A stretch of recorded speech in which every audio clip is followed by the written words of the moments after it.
जब आपके ग्रुप में कनाडा जैसी टीम हो तो रोहित शर्मा की डबल सेंचुरी क्या बन सकती है? सोचिए, ओडीआई क्रिकेट में 3 डबल सेंचुरी मार चुके हैं।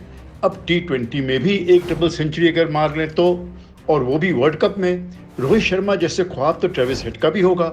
ऑस्ट्रेलिया के ग्रुप में भी ओमान और नामीबिया जैसी टीमें हैं। फोड़ दो और कर लो एक टी20 में डबल सेंचुरी अपने नाम। वेस्ट इंडीज के तो बल्ले बल्ले हैं। उनकी ग्रुप में पपुआ न्यू गिनी है। कभी नाम सुना है? मालूम है कहाँ है? ऑस्ट्रेलिया से ऊपर पैसिफिक महासागर में एक छोटा सा द्वीप है। क्रिकेट के मठाधीशों ने सोचा कि हर रीजन से टीमों को वर्ल्ड कप में खेलने का मौका देते हैं, तो आ गई पपुआ न्यू गिनी भी वर्ल्ड कप में। सामने होगी वेस्ट इंडीज, वो वेस्ट इंडीज जिसमें निकोलस पूरन जैसे बल्लेबाज हैं, यानी गेंदबाजों के आतंक। निकाल लेंगे निकोलस अपनी भड़ास, लूट लेंगे ऐसी टीम को। इन सब के मुकाबले ग्रुप डी में साउथ अफ्रीका और श्रीलंका जरूर है, पर इनमें से कोई दोहरा शतक लगा पाएगा ये उम्मीद कमी है, क्योंकि बाकी 3 टीमें हैं बांग्लादेश, नीदरलैंड्स और नेपाल। ये तीनों ही टीमें माड़ी नहीं हैं। तो भले ही हेनरिक क्लासन की आजकल धूम मची हो, दोहरा शतक उनके बस का नहीं लगता है। तो चलिए फिर से रोहित शर्मा, ट्रेविस हेड और निकोलस पूरन पे आते हैं। क्या ये दोहरे शतक लगा सकते हैं? कौन होगा इन तीनों में जिसके दोहरा शतक लगाने के लक्षण सबसे ज्यादा हैं? इसके लिए जरूरी है कि हम जान लें कि टी20 क्रिकेट के रिकॉर्ड या उसका इतिहास क्या कहता है। अब तक किसी भी टी20 मैच में सबसे ज्यादा स्कोर नेपाल का रहा है। नेपाल ने एक बार मंगोलिया के खिलाफ पिछले साल 3 विकेट पर 314 रन बनाए थे। इसके मुकाबले जिस टीम के लिए रोहित शर्मा, ट्रेविस हेड और निकोलस पूरन खेलते हैं, उनके सर्वाधिक स्कोर हैं 260, 263 और 245 रन। तो क्या ये उम्मीद करना ठीक होगा कि जिन टीमों का स्कोर ही 260 के आसपास रहा है, उसमें कोई बल्लेबाज 200 रन अकेले बना लेगा?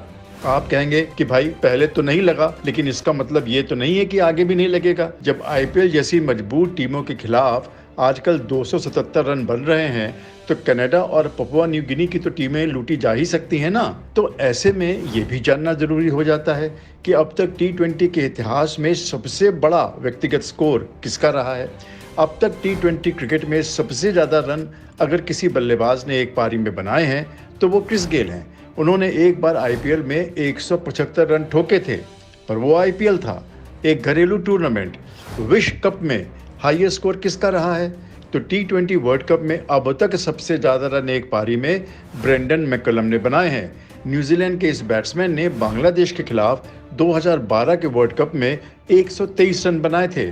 वैसे इंडिया के लिए टी20 वर्ल्ड कप में सिर्फ एक सेंचुरी लगी है, और वो भी सुरेश रैना के द्वारा, जिन्होंने साउथ अफ्रीका के खिलाफ 101 रन बनाए थे 2010 के विश्व कप में।